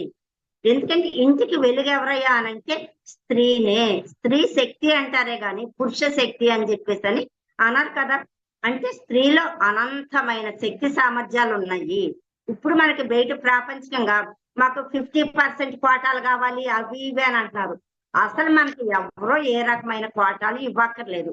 మనం స్త్రీగా జన్మ తీసుకున్నప్పుడే మన లోపల అనంతమైన శక్తి సామర్థ్యాలు మనం తెచ్చుకున్నాం. మనం చేయవలసిందల్లా మన లోపలకు మనం వెళ్ళి మన లోపల ఉన్న శక్తిని మనం బయటికి తెచ్చుకుంటే ఆ శక్తి ద్వారా మనకు కావలసిన సమస్తం కూడా మనం అందజేయబడతాయి. కాబట్టి మనం చేయవలసింది ఇంటింటికి వెళ్ళి ప్రతి ఒక్క స్త్రీకి కూడా మనం ఈ ధ్యానం కనుక నేర్పించి వచ్చాము అనంటే ఆ కుటుంబాన్ని అద్భుతంగా మలుచుకుంటుంది అనమాట ఆ స్త్రీమూర్తి. కాబట్టి ఇల్లాలి ధ్యానం ఇంటికి వెలుగు, ఇంటింటా ధ్యానం జగతికి వెలుగు. మరి మనకి స్వర్ణాంధ్రప్రదేశ్ అని చెప్పేసి అని, జ్ఞాన భారత్ అని చెప్పేసి అని, మనం స్వచ్ఛ భారత్ అని ఇట్లాంటి మనం నినాదాలు మనం వింటున్నాము. మరి నిజంగా వాటన్నిటినీ కూడా మనం ఆ కన్న కళల్ని మహాత్ముల కన్న కళలను కనుక మనం సాకారం చేసుకోవాలి అని అంటే మనం చేయవలసిందల్లా ఫస్ట్ ధ్యానాంధ్రప్రదేశ్ ఎప్పుడైతే అవుతుందో ఆటోమేటిక్ గా స్వర్ణాంధ్రప్రదేశ్ అవుతుంది. మరి పత్రిసారి చెప్తారు తెలుగు వాడే వెలుగువాడు అని చెప్పేసి అని. అంటే ప్రపంచ దేశాలకి మనమే ఆ వెలుగులను అందించేది. దానికే వివేకానంద చెప్తారనమాట. ప్రపంచం అంతా వెలుగు కోసం ఎదురు చూస్తోంది. ఆ వెలుగు భారతదేశం ఒక్కటే ఇవ్వగలదు. అది చీప్ ట్రిక్స్ ద్వారా కాదు, ప్రపంచానికి ఆధ్యాత్మికతను అందజేయటం ద్వారా అని చెప్పేసి అని. అందుకోసమని మనకు ఫస్ట్ కర్నూలులో మనకి గురువు గారు ధ్యాన కేంద్రం స్థాపించి అక్కడ నారుమడి పోశారు. తర్వాత మొత్తం అంతటా కూడా చక్కగా ఈ జ్ఞాన జ్యోతులు ఈ ధ్యాన దీపాలు వెలిగించబడుతున్నాయి. కాబట్టి మనం ఇంటింటా కూడా ఆ ధ్యాన దీపాలను వెలిగిద్దాం. ఆ జ్ఞాన జ్యోతులు ఆ వెలుగులో మనం ఆ జ్ఞాన భారత్ని ఆ ప్రపంచానికి ఆ వెలుగుని చూపిద్దాం. కాబట్టి మనం చేయవలసిందల్లా ఇంటింటికి కూడా ఈ ధ్యానాన్ని అందజేయటమే. కాబట్టి దానికి ఒక యుద్ధ ప్రాతిపదిక మీద మనకి పరమ గురు మండలి ఆదేశంతో ఆ ఉన్నతలోక వాసుల ఆ సందేశాన్ని అనుసరించి మనకి మన గురువు గారు పిరమిడ్ పార్టీ ఆఫ్ ఇండియా అని 99 లో స్థాపించడం జరిగిందండి. అప్పటి నుంచి కూడా మనం ఏదైతే గనక సోక్రటీస్ మహానుభావుడు అట్లా ఎంతో మంది మహానుభావులు కలలుగన్నారో ఆత్మ జ్ఞానులే పరిపాలనకి ఒక చక్కటి ఆ సుస్థిర పాలనకి అర్హులు ఎవరయ్యా అనంటే ఆత్మజ్ఞానులే. ఆత్మజ్ఞానులే పాలకులు కావాలి, శాకాహారులే పాలకులు కావాలి అన్న ఆ నినాదంతో మనం 99 నుంచి కూడా ప్రతి ఎలక్షన్స్ లో కూడా మనం పార్టిసిపేట్ చేసి ఈ ఎలక్షన్స్ టైంలో యుద్ధ ప్రాతిపదిక మీద ఇంటింటికి వెళ్ళి ధ్యానం గురించి శాకాహారం గురించి కూడా తెలియజెప్తున్నామండి. మరి అదే రకంగా ఇప్పుడు ఈ ఎలక్షన్స్ లో కూడా ఈ 24 ఎలక్షన్స్ లో కూడా మనం చక్కగా ఎవరైనా నుంచున్న వ్యక్తుల్లో శాకాహారులు ఆత్మజ్ఞానులు ధర్మబద్ధంగా ఉండే వాళ్ళు గనక ఉండట్లయితే మనం వాళ్ళకి సపోర్ట్ చేస్తాం పిరమిడ్ పార్టీ తరఫున. లేని పక్షంలో మనం ప్రతినిధులను నిలబెడతాం. ఎందుకంటే ఎవరైనా సరే ధర్మానికి ఓటు వేయాలి, సత్యమేవ జయితే ధర్మో రక్షితి రక్షిత అన్న ఆలోచనతోటి ఎవరైనా ఉండారు అని అనుకుంటే మరి అట్లాంటి వాళ్ళు ఎవరికి వేయాలి అని కనుక ఆలోచన చేస్తే ఎవరు మంచి వ్యక్తి అని అనిపిస్తే కనుక వాళ్ళకి ఓట్లు వేసుకుంటారు. కాబట్టి మనం వచ్చిన ప్రతి అవకాశాన్ని కూడా మన గురువు గారి లక్ష్య సాధన ఏదైతే ఉందో ధ్యాన జగత్, శాకాహార జగత్, పిరమిడ్ జగత్తు, దాంతో పాటుగా చక్కగా ఇది ధ్యాన జగత్, శాకాహార జగత్, పిరమిడ్ జగత్ అవ్వాలి అని అంటే యుద్ధ ప్రాతిపదిక మీద మనం చేయవలసింది పిరమిడ్ పార్టీ తరఫున మనం ప్రచారం చేసి ఆ క్యాండిడేట్స్ ని కూడా మనం నుంచోబెట్టడమే. ప్రతి పిరమిడ్ మాస్టర్ కి కూడా రాజుకి కిరీటం ఎంత ఇంపార్టెంటో అట్లాగే ప్రతి పిరమిడ్ మాస్టర్ కి పిరమిడ్ పార్టీ తరఫున కంటెస్ట్ చేయటం కానీ, లేదు చేసిన వాళ్ళకి సహాయ సహకారాలు అందించడం కానీ, ఆ పిరమిడ్ పార్టీ వర్క్ చేయటం కానీ అంత ఇంపార్టెంట్ అని చెప్పేసి అని మనకి పత్రిసారి చెప్పడం జరిగిందండి. కాబట్టి మన దగ్గరికి ఏ అవకాశం వస్తే ఆ అవకాశాన్ని అందిపుచ్చుకుందాం, మన గురువు గారి ఆశయాలను నెరవేరుద్దాం, ఈ భూమిని దివిగా మారుద్దాం, మన వంతు ప్రయత్నం చేద్దాం. మరి నాకు ఈ అవకాశం ఇచ్చినటువంటి మహావతార్ ఫౌండేషన్ వారికి, వింటున్నటువంటి మాస్టర్స్ అందరికి, నాకు ఈ జ్ఞానాన్ని ధ్యానాన్ని అందించిన ఈ జగద్గురు బ్రహ్మర్షి పితామహ పత్రిజీ గారికి శత సహస్ర కోటి పాదాభివందనాలు తెలియజేసుకుంటున్నానండి. ఏమైనా డౌట్స్ ఉంటే గనక అడగండి, నాకు తెలిసినంతలో చెప్తానండి. Thank you. మరి నాకు ఈ అవకాశం ఇచ్చినందుకు మీ అందరికీ కూడా కృతజ్ఞతలండి. థ్యాంక్ యూ అమ్మా, థ్యాంక్ యూ సో మచ్. చాలా అద్భుతంగా చెప్పారు మీ ఆధ్యాత్మిక ప్రయాణం గురించి. మరి ఈ 20 సంవత్సరాలు మీ ఆధ్యాత్మిక జీవితంలో మీ అనుభవాలు, అట్లాగే no comments, no complaints, no judgements. So ఈ 3 అంశాల మీద మీరు చాలా క్లుప్తంగా అందరికి అర్థమయ్యే విధంగా చెప్పారు. సో ఫ్రెండ్స్, ఇది ఈరోజు క్లాసు. మీకు ఏమైనా డౌట్స్ ఉంటే అడగొచ్చు. మేడం నమస్తే మేడం. మేడం నమస్తే మేడం. నమస్తే అమ్మా. మేడం చాలా బాగా చెప్పారు. మీ అనుభవాలని మాకు చాలా పాఠాలుగా చాలా విషయాలు నేర్పించినారు. చాలా చాలా థ్యాంక్స్ మేడం. తమరు చెప్పేటప్పుడు ఒకటి ఇప్పుడు 5th డైమెన్షన్ లో మార్చబడింది అనేసి అన్నారు. అది అర్థం కాలేదు, కొంచెం వివరించగలరా మేడం? ఆ డైమెన్షన్స్ ఏంటి, 5th డైమెన్షన్ ఏంటి అని? ఒక్కటి నాన్న, ఇప్పుడంటే మనకి ఈ భూమి దేవుళ్ళ లోకంలోకి వెళ్ళింది కాబట్టి అసలు ఈ భూమి మీద ఇవాళ మనం ఉండాము అని అంటేనే మనం ఎంతో అదృష్టవంతులం అనమాట. ఇప్పుడు మనకి యాక్సెస్ షిఫ్ట్ అని చెప్పేసి అని అంటున్నారు కదమ్మా. అంటే మేడం, మేడం ఇప్పుడు డైమెన్షన్స్ అనేది అదొక subject madam, separate subject. Separate subject అమ్మా అది. అది చెప్పాలంటే చాలా లోతుల్లోకి వెళ్ళాలి. ఒక బుక్ ఉంటది, ఆ బుక్ చదివితే ఏ యుగంలో భూమి నిరంతరం మారుతా ఉంటది. ఇప్పుడు మన శరీరంలో నిరంతరం ఎన్నో మార్పులు జరుగుతూ ఉంటాయి కదా, అలాగే ఈ భూమి కూడా నిరంతరం ఎన్నో మార్పులు జరుగుతాయి. ఇప్పుడు మనకి బుక్స్ ప్రకారం, స్పిరిచువల్ మాస్టర్స్ ప్రకారం ఇప్పుడు ఎర్త్ అనేది 5th డైమెన్షన్ లోకి మారింది. అంటే ఇప్పుడు కలియుగం అన్నాం కదా, కలియుగం నుంచి సత్యయుగం వైపు ప్రయాణం చేస్తుంది. క్లియర్ గా చెప్పాలంటే ఈ కలియుగం నుంచి సత్యయుగం వైపు మారేటప్పుడు మానవుల్లో కానీ, ఈ భూమి మీద ఉన్న సకల జీవరాశుల్లో కానివ్వండి, మానవుల్లో కానీ ఎన్నో మార్పులు వస్తూ ఉంటాయి. దానికి అనుగుణంగా ఎప్పుడైతే మనం జీవిస్తూ ఉంటామో అప్పుడు నేచర్ మన పట్ల ఉంటుంది. మనం ఎప్పుడు ఇంకా విరుద్ధంగా చేస్తూ ఉంటే ఆటోమేటిక్గా నేచరే మనల్ని రిమూవ్ చేసుకొని వెళ్తూ ఉంటుంది. అందులోనే భాగాలు ఇప్పుడు మీరు చూడండి, గమనించండి, ఇంతకుముందు డిజాస్టర్స్ కూడా ఎక్కువ అవుతా ఉన్నాయి ఇప్పుడు. అంటే ప్రకృతి వైపరీత్యాలు, భూకంపాలు కావచ్చు, సునామీలు కావచ్చు, అట్లాగే కరోనా కావచ్చు, ఇక రకరకాలుగా ఎన్నో సృష్టింపబడుతూ ఉంటాయి రాబోయే రోజుల్లో. ఎప్పుడైతే మానవుడు మార్పుకి సిద్ధంగా ఉండడో,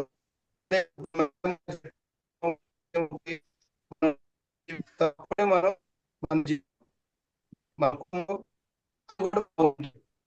ఇంకా బతుకుతూ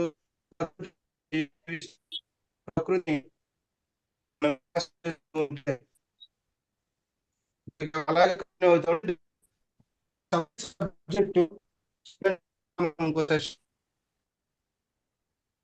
శివగారు మీ వాయిస్ బ్రేక్ అవుతుందండి.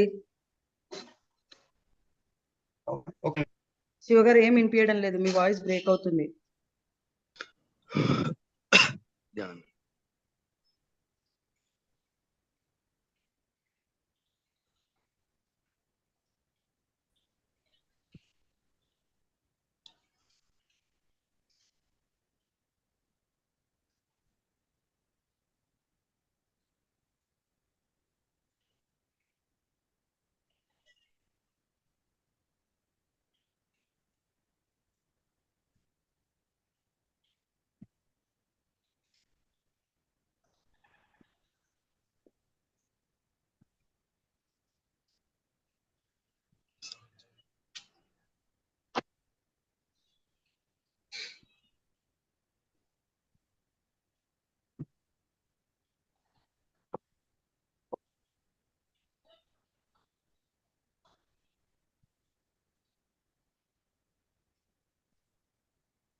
అమ్మా ఈ ధ్యానానికి పిరమిడ్ సంబంధం ఏంటి?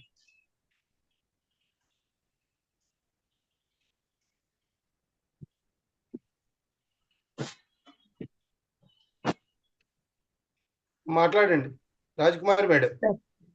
సార్ ధ్యానానికి పిరమిడ్ కి సంబంధం ఏందని ఒకసారి క్వశ్చన్ అడిగారు. సో 5th డైమెన్షన్ నాకు వాయిస్ కట్ అయింది. అంటే యుగ మార్పిడి అంటారు. ఇప్పుడు కలియుగం ఒక్కొక్క యుగం, ద్వాపర యుగం, త్రేతాయుగం ఎలా ఉన్నాయో ఇప్పుడు మన కలియుగం నుంచి సత్యయుగం వైపు ప్రయాణం జరుగుతూ ఉంది. అందుకని మీరు గమనించండి, ఒక 100 సంవత్సరాలు ఇప్పుడు చేసిన పూజలు 100 సంవత్సరాల క్రితం లేవు. ఇప్పుడు చేసే యాగాలు కానీ హోమాలు కానీ 100 సంవత్సరాల క్రితం లేవు. ఇప్పుడు ఎస్పెషల్లీ ఇయర్ బై ఇయర్ మీరు గమనించండి, భక్తి మార్గంలో ఉన్న వాళ్ళు కూడా అయ్యప్ప భక్తులు కావచ్చు, భక్తి కూడా పెరుగుతూ ఉంది. అంటే మానవుడు కూడా మార్పుకి అనుగుణంగా తన మనసును బుద్ధిని సరి చేసుకొని ప్రయాణానికి సిద్ధమవుతున్నాడు, ధర్మ మార్గం వైపు ప్రయాణిస్తున్నాడు.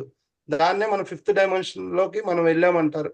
పత్రి గారు ఏం చెప్పారంటే సత్యయుగంలోకి మనం ఎంటర్ అయ్యాము. ఈ సత్యయుగంలో దానికి అనుగుణంగా మానవుడు జీవించినప్పుడే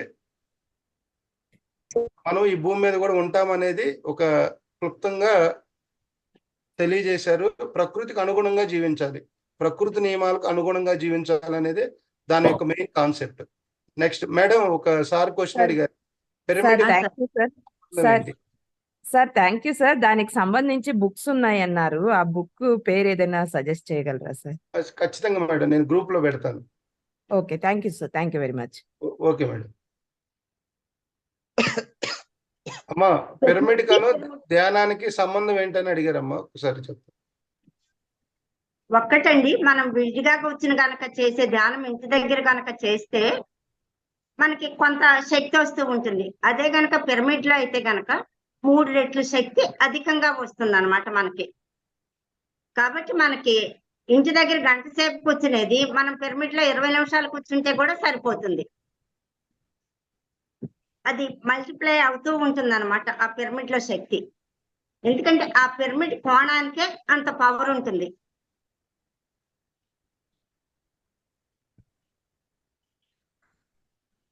రాజకుమార్ మేడం, మీరు హోస్ట్ గా వచ్చారు, నేను మధ్యలో డిస్కనెక్ట్ అయ్యా. మీరు క్లాస్ నుంచి లెఫ్ట్ అవ్వద్దు, నేను చెప్పింది దాకా.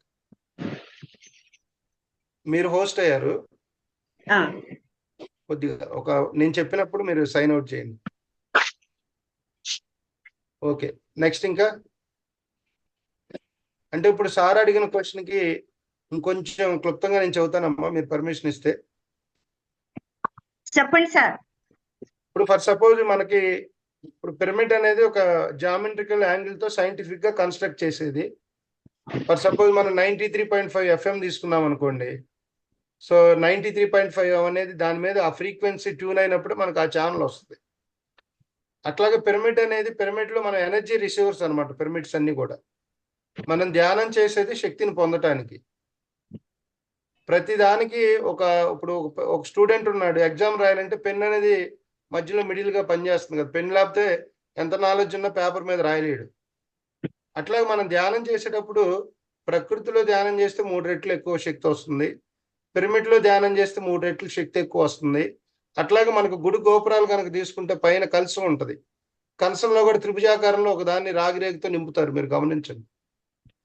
అందుకని మనకి ఎన్ని బాధలు ఉన్నా, ఎన్ని ఇబ్బందులు ఉన్నా గర్భగుడిలోకి వెళ్ళంగానే మనసు ఒక దీనికి లోనైపోద్ది, మనకు అక్కడ ఏమి ఉండదు. సో ప్రతిదీ సైన్సే. మీకు కావాలంటే నెట్లోకి వెళ్ళి సైన్స్ ఆఫ్ పిరమిడ్స్ అని కొడితే మొత్తం డేటా అంతా వస్తుంది. అసలు ఎందుకు ఈ పిరమిడ్లు కడుతున్నారు, పిరమిడ్లో ఉన్న చోట న్యాచురల్ డిజాస్టర్స్ కూడా రావు. జపాన్ భూకంపాల దేశం, అక్కడ ఇప్పుడు అన్ని హౌసెస్ కూడా పిరమిడ్ కన్స్ట్రక్షన్ జరుగుతున్నాయి. అట్లాగే రోడ్ల మీద పిరమిడ్లు పెడితే ఫారిన్ కంట్రీస్ లో, చాలా కంట్రీస్ లో రోడ్ల మీద పిరమిడ్స్ పెడతారు. అక్కడ మనకి యాక్సిడెంట్స్ కూడా ఆగిపోతాయి. అట్లాగే మన ఇంట్లో పిరమిడ్ పెట్టుకుంటే పిరమిడ్ వాస్తు అనేది కూడా ఒకటి ఉంది. సో మన ఇంట్లో ఎనర్జీ బ్యాలెన్స్ ఉన్నప్పుడు వాస్తు దోషాలు వస్తాయి. ఎప్పుడైతే పిరమిడ్స్ మన ఇంట్లో పెట్టుకుంటామో ఎనర్జీ బ్యాలెన్స్ అయ్యి ఇంట్లో ఉన్నటువంటి వాస్తు దోషాలన్నీ కూడా పోతాయి. So it is a pure completely science అనమాట. పిరమిడ్ చాలా మంది తెలియక ఇప్పుడు ప్రపంచంలో 7 వింతల్లో ఒక వింత పిరమిడ్ అన్నారు. ఒక వింత పిరమిడ్ అంటే దానిలో ఎంత సైన్స్ ఉంటే ప్రపంచం అంతా 7 వింతలో ఒక వింత కింద వచ్చింది మనకి. సో దీన్ని మనం అర్థం చేసుకోవాలి ఫస్ట్.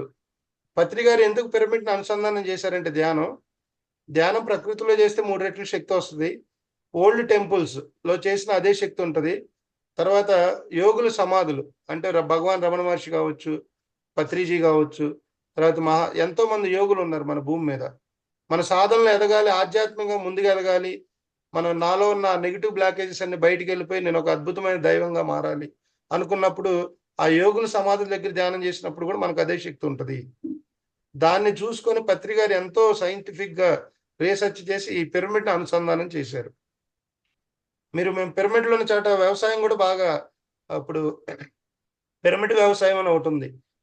మా ఇంట్లో 2014లో 2 ఎకరాలు వేసాం మా విలేజ్ లో. ఏమీ లేకుండా 24 బస్తాలు పండించాం. ఒక ఆవు పంచకం మధ్య మధ్యలో పిరమిడ్స్ పెట్టి ప్రతిరోజు ధ్యానం చేసేవాళ్ళం. మనం ప్రకృతితో అనుసంధానం అయితే ప్రకృతి మనకి ఇవ్వదంటే ఏది ఉండదండి. మనం దానికి ఆ ప్రకృతి ఇప్పుడు ఒక స్టూడెంట్ స్కూల్కి వెళ్తే స్కూల్ నియమాలు ఉంటాయి కదా, ఈ టైంకి రావాలి, ఈ డ్రెస్ కోడ్ వేసుకోవాలి, ఈ షూ వేసుకోవాలి, ఇది ఇంటర్వెల్. సో ఆ నియమాలకు అనుగుణంగా వాడు నడిచినప్పుడు వాడి క్లాస్లో ఫస్ట్ ఉంటాడు. అట్లాగే మన జీవితంలో ప్రకృతి నియమాలకు అనుగుణంగా జీవించినప్పుడు భగవంతుడి దృష్టిలో మనం ఫస్ట్ ప్లేస్లో ఉంటాం. మనం ఎప్పుడు ఎక్కడ మార్కులు ఆలోచిస్తాం, ఈ భూమి మీద మనం ఎలా ఉంటున్నాం, 10 మంది మనల్ని ఎలా ఇది కావాలి, కానీ ఎక్కడికన్నా అక్కడ మార్కులు మనకి ఇంపార్టెంట్. అక్కడ మార్కులు సంపాదించాలంటే ఇక్కడే ప్రకృతికి అనుగుణంగా జీవించాలి. అది ఎప్పుడు అర్థమైంది? మనకు సాధన చేసే కొంది నేను శరీరాన్ని కాదు, అద్భుతమైన దైవ పదార్థాన్ని, ఒక ఆత్మస్వరూపాన్ని, ఈ భూమి మీదకి నేను ఒక పర్పస్తో జన్మ తీసుకున్నాను. ఇవన్నీ ఉంటాయి, పిల్లలు, సంసారం, ఇవన్నీ ఉంటాయి. కానీ నీ పర్పస్ నువ్వు తెలుసుకోవాలి. ప్రతి జన్మకు ఒక కారణం ఉంది. మనం ఆ కారణం తెలుసుకోకుండానే ఈ మాయా ప్రపంచం, మాయ అంటే ఏంటి? కుటుంబ వ్యవస్థ, నా పిల్లలు, నా బిడ్డలు, నా తల్లి, నా అక్క, ఇవన్నీ కావాలి. వీటన్నిటితో పాటు నేను అంతటా వ్యాపించున్నాను అని ఎప్పుడైతే మనం ఆ యథార్థాన్ని అర్థం చేసుకుంటామో మనలో ఉన్నటువంటి సగం రుగ్మతలు పోతాయి, సగం మెడిసిన్సే అవసరంలే. అది సాధన ద్వారా వస్తుంది మై డియర్ ఫ్రెండ్స్. ఎక్కువసేపు మాట్లాడకూడదు, ఎందుకంటే మేడం గారి క్లాస్ కాబట్టి కొన్ని మేడంకు తెలిసి ఇవన్నీ, కానీ ఆ ఫ్లోలో కొన్ని పాయింట్స్ రావు. అది ఎవరికైనా సహజం, అందుకని నేను కనెక్ట్ అయ్యాను. సారీ, ఏమనుకోవద్దు. Next question. ఏం చేస్తారు, ఎందుకంటే అద్భుతంగా మనం విషయాల్ని అందరికీ షేర్ చేసుకుంటాం అంతే. మరి ఇంకొక విషయం కూడా సార్ చెప్తారు, ఎవరైతే గనక పిరమిడ్ నిర్మాణం చేస్తారో వారు మళ్ళీ భూమి మీదకి రావాల్సిన పని లేదు అని చెప్పడం జరిగిందండి. అట్లా ఎందుకు అని అంటే గనక మనం తల్లిదండ్రుల రుణం తీర్చుకోవాలి, మనకి జన్మనిచ్చినందుకు అని అనుకుంటాం. ఎవరైతే గనక ఈ జన్మే ఆఖరి జన్మ చేసుకోవాలి అని కనుక ఆలోచన చేస్తూ ఆ దిశగా ప్రయాణం చేస్తూ ఉంటారో, మరి మనం అనేక వందల సార్లు ఈ భూమి మీదకు వచ్చేళ్ళాం కాబట్టి ఆ భూదేవి రుణం కూడా తీర్చుకోవాలి. ఆ భూదేవి రుణం తీర్చుకునే మార్గం ఏంటయ్యానంటే ఒక పిరమిడ్ నిర్మాణం చేయటమే. ఆ పిరమిడ్ నిర్మాణం చేయటం ద్వారా ఆ పిరమిడ్ పని ఏంటి, ఆ విశ్వంలో ఉన్నటువంటి ఆ శక్తిని అంతా తీసుకుని అట్లా కిందకి పంపిస్తూ ఉంటుంది. ఎప్పుడైతే కనుక మన ఇంటి పైన ఒక పిరమిడ్ ఉందో ఆటోమేటిక్ గా ఆ చుట్టుపక్కల ఆ ఇంట్లో ఉండాళ్ళు ఆరోగ్యంగా ఆనందంగా ఉంటారు. ఆ పరిసర ప్రాంతాలన్నీ కూడా ఎట్లాంటి కెలామిటీస్ కూడా లేకుండా ఉంటాయి అని చెప్పేసి ఒక పిరమిడ్ నిర్మాణం చెయ్యాలి అని చెప్తారు. ప్రతి ఇంటా కూడా ఒక పిరమిడ్ ఉండాలి, ఊరూరా పిరమిడ్ ఉండాలి అని సార్ చెప్పడం జరిగిందండి. నేను ప్రతి సంవత్సరం ధ్యాన చక్రాకు వచ్చే ముందు మా మదర్కి వెళ్ళి చెప్పొస్తాను అనమాట. ఆమె కొంచెం సిక్ అయి ఉంటే, అమ్మా ఇట్లా నేను వెళ్ళొస్తాను, 15 రోజుల తర్వాత వస్తాను, మళ్ళీ నేను కలుస్తాను అని. ఒకసారి వెళ్ళినప్పుడు ఆవిడ చెప్పారు, నువ్వు వచ్చేదాకా నేను ఉంటానో ఉన్నా నాకు తెలియదమ్మా, నా పరిస్థితి నాకు లోపల అట్లా అనిపిస్తోంది అని. అప్పుడు చెప్పాను, అమ్మ కాదు, ఇప్పుడు నువ్వు వెళ్ళిపోతే మళ్ళీ రావాల్సి ఉంటుంది, నేను ఆ ధ్యాన చక్రాకి వెళ్ళొచ్చిన తర్వాత నీ పేరు మీద ఒక పిరమిడ్ కడతా, అప్పుడు నువ్వు ఉండాలా వెళ్ళాలా అన్నది అప్పుడు డిసైడ్ చేసుకుందు, కానీ అప్పుడు దాకా నువ్వు ఆలోచన తీసేయమ్మా అని అన్నా. అంటే ఆ మేడం సరే అని అన్నారమ్మ. వచ్చిన తర్వాత ఒక 2 నెలల తర్వాత నేను ఆవిడ పేరు మీద పిరమిడ్ కన్స్ట్రక్షన్ చేయటం జరిగిందండి. ఎప్పుడైతే నేను అమ్మతోటి ఆ మాటలు మాట్లాడేటప్పుడు ఇంకొక మేడం గారు వాళ్ళు కూడా ఉన్నారనమాట. ఆ మేడం గారు వెళ్ళి ఏం చేశారు, విజయనగరంలో వాళ్ళ అమ్మగారి పేరు మీద కట్టడం జరిగింది పిరమిడ్. మేమిద్దరం ఇట్లా కట్టాము మా మదర్ పేరు మీద అని తెలిసి ఇంకొక మేడం గారు అవనగడ్డ దగ్గర జైపూర్ పేరెంట్స్ పేరు మీద పిరమిడ్ కన్స్ట్రక్షన్ జరిగిందండి. అంటే ఎప్పుడైతే ఒక సరైన ఆలోచన మనం చేశామో ఆటోమేటిక్ గా అది ఎవరి హృదయం లోపలికైనా వెళ్ళి వాళ్ళ ద్వారా కూడా పనులు చేయిస్తూ ఉంటుంది. కాబట్టి మనం ఎంతసేపు కూడా మనకి తెలిసిన గుడ్, బెటర్, బెస్ట్ 3 ఆప్షన్స్ ఉంటాయండి ఎప్పుడు కూడా మనకి. ఆకలితో ఉండే వాళ్ళకి అన్నం పెట్టడం అన్నది గుడ్. లేదు చదువుకుంటాము అన్న వాళ్ళకి ఫీజులు అవి కట్టుకోలేని స్థితిలో ఉంటే మనం ఫీజులు కట్టి కనుక వాళ్ళకి చదువు చెప్పించినట్లయితే వాళ్ళు ఈ భూమి మీద ఉన్నంత కాలం ఏదో ఒక ఉద్యోగం చేసుకుని బతుకుతారు. అది బెటర్. కానీ బెస్ట్ ఏంటయ్యా అని అంటే గనక మనం ధ్యానం చేసి మన లోపల ఉన్న దైవాన్ని మనం ఎప్పుడైతే తెలుసుకుంటామో అది బెస్ట్. హైయెస్ట్ ఏంటయ్యా అని అంటే మన లోపల ఉన్నది దైవం అని తెలుసుకున్నాం, అయాం ఆత్మ బ్రహ్మ అని. వెంటనే ఏం చేయాలి? తత్వమసి, ఆ ఎదురుగుండా ఉండదు కూడా దైవమే, వాళ్ళ లోపల ఉండదు కూడా దైవమే అని చెప్పి తెలియజెప్పటమే. అంటే ప్రతి ఒక్కళ్ళ లోపల ఉన్న దైవాన్ని తట్టి లేపే మార్గం ఏంటయ్యానంటే మనం ధ్యాన ప్రచారం చేయటమే. కాబట్టి ఎప్పుడైతే గనక మనం ఈ మార్గంలో ఉంటామో అండి, మనం మన కుటుంబం ఎప్పుడూ హాయిగా ఆనందంగా ఉంటాం. మనకు ఇప్పుడు రకరకాల సంకల్పాలు పెట్టుకోండి, మీకు ధనం సమృద్ధిగా వస్తుంది, అది సమృద్ధిగా వస్తుందని 100 మంది మనకి 100 రకాలుగా చెప్తున్నారు. ఎవరు ఎన్ని రకాలుగా చెప్పినా కూడా వాళ్ళ కోణాల్లో వాళ్ళు చెప్తారు. కానీ మనకు గురువు గారు బ్రహ్మర్షి పత్రి గారు చెప్పింది ఏంటంటే ధ్యానం కోసమే. ఎప్పుడైతే గనక మనం ఈ ధ్యాన సాధన చేస్తూ ఉంటామో విశ్వాసంతో శ్వాస మీద ధ్యాస పెడతాము, విశ్వానికి మిత్రులం అవుతాం. కాబట్టి ఈ విశ్వానికి మనం మిత్రులం అవుతాం. విశ్వంలో ఉన్న సమస్తం మనదే అవుతుంది. మనకి ఏ నిమిషానికి ఏది కావాలి అంటే అది మనకి అందజేయబడుతుంది. కాబట్టి మన కోసం అంటూ మనం స్పెషల్ గా ఏది అడగవలసిన అవసరం లేదండి. విశ్వం మన తల్లి. మన తల్లిని అడిగితేనే మనకు కావాల్సినన్ని ఇచ్చిందా? అట్లాగే మనం అడిగితే అడిగింది ఒక్కటే వస్తుంది. అడగకపోతే మనకు కావాల్సిన సమస్తం ఏ నిమిషానికి ఏది కావాలంటే మనకే మన కుటుంబానికి అన్ని కూడా అందజేయబడతా వస్తూ ఉంటాయండి. ఇది నా అనుభవం అండి. Thank you.